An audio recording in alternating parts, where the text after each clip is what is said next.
Assalamu alaikum wa rahmatullahi wa barakatuhu. This is Dr. Najam and I hope you all are fine in every aspect. So today's our topic is thermal physics, which is theme 2 of the course 5070 Physics O levels. In this particular topical, we will resume these learning objectives like thermal expansion of solid, liquid, and gases, measurement of temperature, and as per the supplement, we will explain and try to understand the motion and the arrangement of the molecules, the relative order of the magnitude of the expansion of solid, liquid, and gases. So, meanwhile, these two highlighted content we will learn in the first part in today's lecture. So, it's important to enhance your concepts. Please watch this video till the end and also subscribe the channel, press the bell icon, then you will get a regular notification whenever we upload a new video. So also like, share, and if you have any query or you want to learn any topical, so please comment below. So let's start.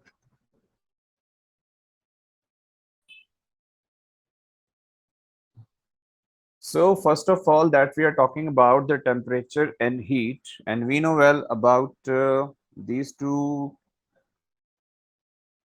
quantities. That is, heat is a form of energy, right? So this is a very simple thing that the heat is a form of energy, and heat actually analyze the basic quantitative measure. Okay, and about the temperature, temperature is actually what? Degree of hotness or coldness we can easily describe by mean of the temperature. And temperature is actually another a particular quantity that is uh, 7 fundamental quantities apart with the SI unit Kelvin, you know well. And these two concepts like heat and temperature, if we apply in the kinetic particle theory that you people have already learned in the chemistry as well in the previous grades, chapter number 1, states of matter. So here is a point related about the motion of the particles in the solids, liquid, and gases. As we know well, one thing that energy will flow from a hotter object to a colder one, and the particles in the hot object will lose kinetic energy, whereas a particle in the cold object will gain the amount of energy, right? So, what is exactly the kinetic energy? Kinetic energy is that energy which describes motion. According to the formula of the kinetic energy, we know that it relates with the mass of the particles and the velocity of the particles. You know well one thing about solids. These particles are closely packed and usually in a regular pattern, occupying minimal space, large number of particles per unit volume, and the most importantly, solid particles vibrate about fixed positions. And the particles are held in position by very strong attractive forces between the particles. That is why we say that solids have definite shape and fixed volume. But whenever we're talking about the random arrangement of liquid molecules with the particles slightly further apart than in solids, so slightly smaller number of particles per unit volume as compared to the solid, which results in liquids having relative high density. Remember that. And one more thing, that particles are free to move about within the liquid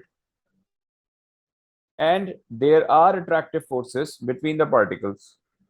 These attractive forces are stronger enough in your solids. And remember one thing, if our solid contains ionic lattice, or you can say anionic compounds, so that particular strong forces are generally termed as electrostatic forces. And in the terms of the covalent bond or covalent particular compounds, these forces are called intermolecular forces, right? And we know well one thing, that energy will continue to flow until both objects reach the same temperature. Object at the same temperature will have the same average kinetic energy per particle. You know what?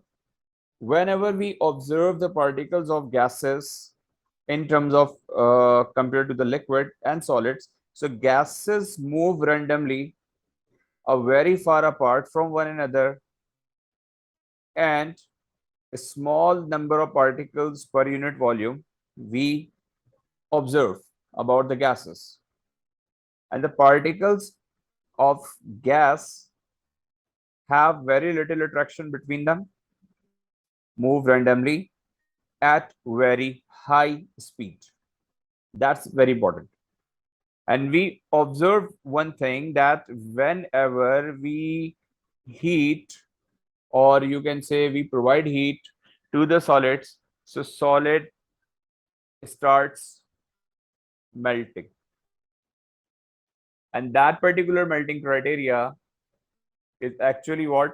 The conversion of solid into liquid state. And then finally, whenever we heat further to the liquid state, then your liquid converts into gas, and that particular particle, if it's a part of a gas, gains bulk amount of energy, and that energy will be utilized for increasing their speed. So we can say that this gas particles having more energy. That is why gas particles can able to move randomly, and also they have very little force of attraction between them. So there is no barrier, no junction through which we may control the speed of the gas particles, because these particles having maximum kinetic energy as compared to solid and liquids.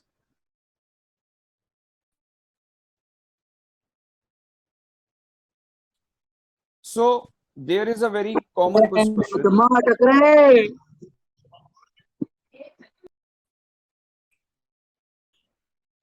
So this is a very common question is about temperature and heat are same. Obviously no, because temperature, as I tell you people earlier, that temperature is actually represents the degree of hotness or coldness, and heat is exactly form of energy. So that's the same reason the beaker of the boiling water at the same temperature and the spoon of boiling water at 100 degree will have less thermal energy, because in a spoon we have less amount of quantity of matter, and in a beaker we have greater amount of quantity in a beaker.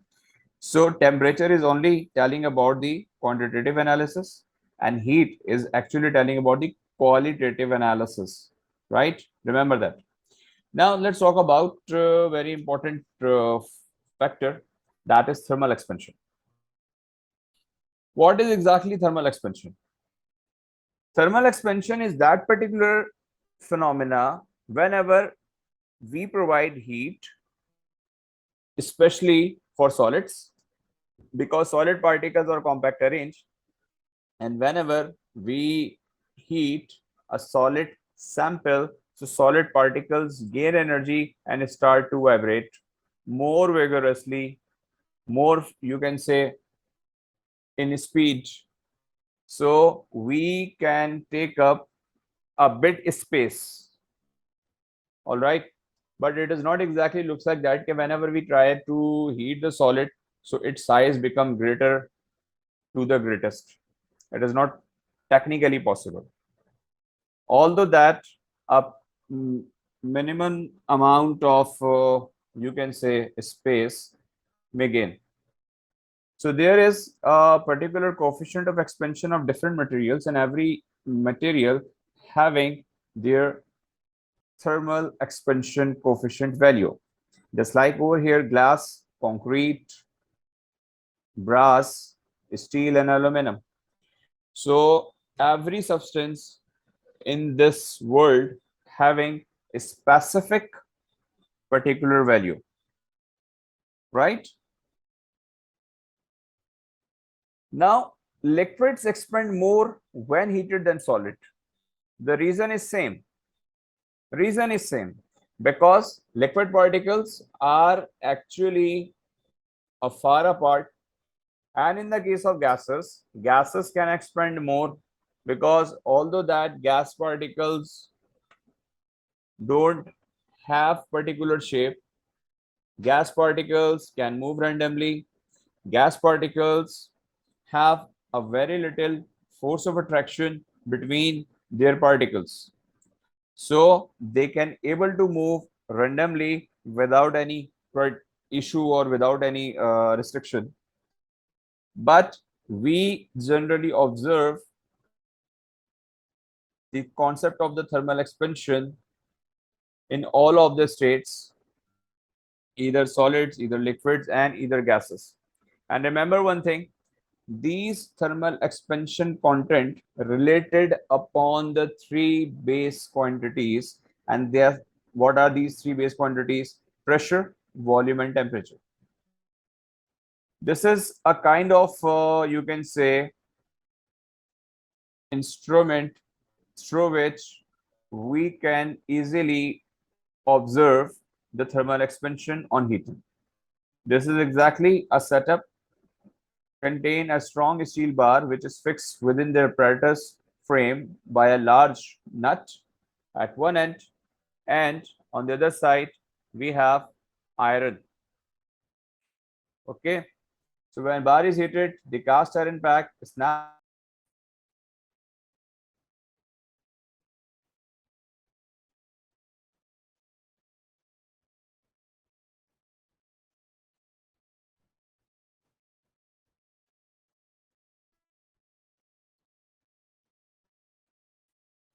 So that's what we describe about this apparatus. So this apparatus is actually used for observing the expansion, and in this we can easily observe the expansion in any kind of metallic rods and something like that, anything. Okay, so these are the different examples through which we can actually observe thermal expansion. And high speed planes are warmed by air, so friction and get so longer, so their structure is made by like this to minimize the air friction. Similarly, that's a very main and very common use of the rulers during the construction of the bridges that have gaps to allow for expansion, especially in the summer season. So rulers may be used at one end so that the movement can take place. And this ruler is actually installed about 500 or 400 meters over the patch. Similarly, this diagram, remember this diagram usually asked in your MCQ. So suspended overhead cables are left slack to allow for contraction that could happen on a very cold day and the criteria of hot day. Just like today, field was 45 degrees centigrade. So if you observe the wires, high tension wires, so it was like that in daytime. Now, the criteria of thermal expansion we generally used in your thermometer, because thermometer contain mercury. I hope you remember. And even alcohol we use for laboratory grade thermometers. So basically, how do we measure temperature? So the answer is very simple. To measure temperature accurately, we use instruments called thermometer. So basically, after thermometer, there is a bimetallic strip, and the bimetallic strip is actually one.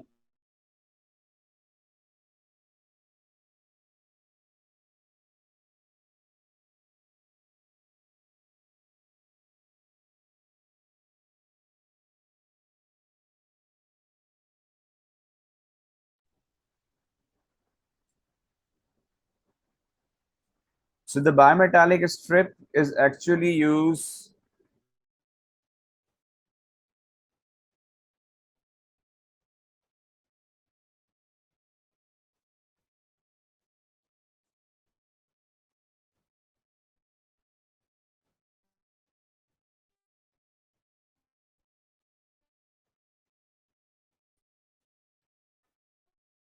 That the bimetallic strip that is very important innovation, as this bimetallic strip we generally use in different kind of appliances, just like air conditioner, refrigerator, electric oven, heaters, iron. So in bimetallic strip, a low expansion metal, just like in var, it's an alloy, is bonded to a high expansion metal like brass. Okay. So as the strip is heated, the brass expands more than the invar, causing the strip bent.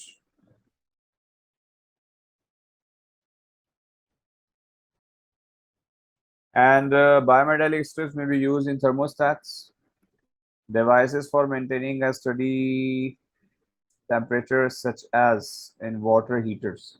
Usually, this bimetallic question is usually asked in the MCQs. Okay, so remember that. Now, there is mystery of the floating ice. We know that the ice floats on the surface of water because of the lower density. And in liquid water, the water molecules are close together. In ice, the water molecules linked up and a very open structure that takes more space. And this is exactly hydrogen bonding is here. As I say, the density of the ice is lower than that of the liquid water. So ice floats on water easily. But whenever we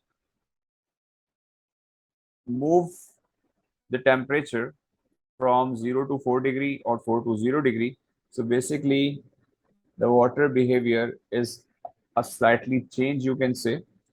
When we increase the temperature from 0 to 4 degree, water actually contracts. And whenever we lower down the temperature from 4 to 0 degree, water is actually expands. This is called anomalous expansion. Now, thermal expansion in gases. We know well, using the apparatus below, a fixed volume of a gas is heated. And whenever we try to change the temperature, whenever we try to change the pressure or volume, any one of the quantity, so definitely the other quantities may also affect, right? This graph is related about a relation between temperature and volume. Okay, temperature and volume relationship. So according to this graph, whenever we increase the temperature, whenever we increase the pressure, so definitely temperature will be increased. Remember that. Whenever we increase the temperature, it will affect the volume, it will affect the pressure. Because when we increase the temperature, so particles will gain energy. Whenever particles will gain energy, so automatically their movement, their motion becomes faster. And as molecules move faster, they will collide more frequently with the wall of the container. Automatically, will affect on your gas volume and your gas pressure. Okay.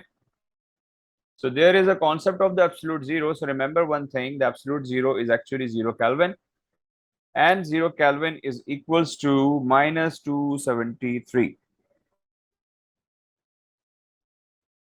So there is a relation between pressure and temperature. For a fixed mass of a gas at constant volume, the pressure is directly proportional to Kelvin temperature. Kelvin is your SI unit of temperature quantity. So that is exactly how we made this formula and how can we apply the formula. Remember that in the physics, the temperature is always taken as in Kelvin. We add 273 and we convert degree centigrade into Kelvin. Now, that's about the Charles law. Charles law represents a relation between volume and temperature. And according to the Charles law, for a fixed mass of a gas at constant pressure, the volume is directly proportional to the Kelvin or absolute temperature, right? If we have degree centigrade temperature, so we can easily convert our temperature from degree centigrade to Kelvin. And we have a lot of examples, just like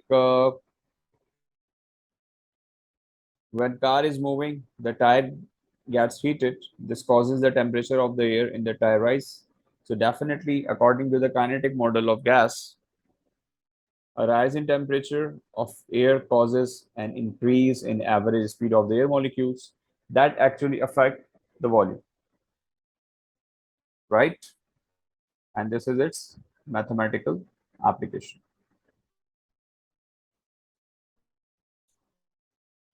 So that is exactly what we have done today about the thermal expansion. And I hope you better understand this topical content.